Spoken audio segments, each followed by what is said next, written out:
You asked your LinkedIn influencers, right, about their advice for graduates, the class of 2013. You got some interesting responses. One of them from Ilya Pozin saying that, look, you're graduating, you just spent like, what, $120,000 on your tuition, yep. And it doesn't mean anything. That's right. Your degree is worth squat is his exact term for it. He basically says experience matters a lot more than anything else. And if you come to get you apply for your first job and you think that your degree is going to make you somehow valuable, you're crazy.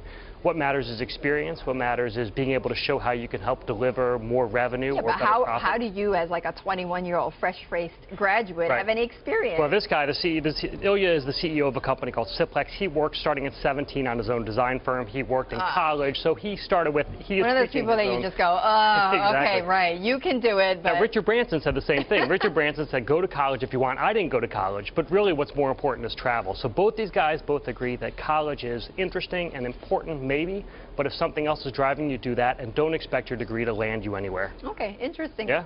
Dan, so the #1 story, though, I thought was also quite fascinating, is what's the biggest mistake people do at the end of meetings? This is great. So basically, Fred Kaufman, a management consultant, talks about how people go into meetings and ask without really asking. They say things like, wouldn't it be great if we could do X, Y, or Z, or can you look into doing X, Y, or Z? And instead, he says, basically, you have to come in there and demand commitments from people.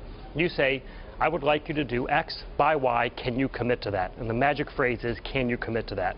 And it gives this whole explanation of how you have to accept that when someone challenges you with, can you commit, what you have to say back, yes, no, or I need to get X, Y, and Z information, and then I can tell you whether I can do it or not. Well, that could be quite effective. I mean, this guy this professor has actually been quite popular on LinkedIn, has he not? That's right. Everything that he writes turns out to be gold. He gives a lot of great advice on how to deal in the workplace. A lot of things that seem really simple once you read them, but you know you can use them throughout your entire career. Right. I remember he had another post about a mental shift that will make you that much more Don't be successful. a victim. That's what he says. That's right.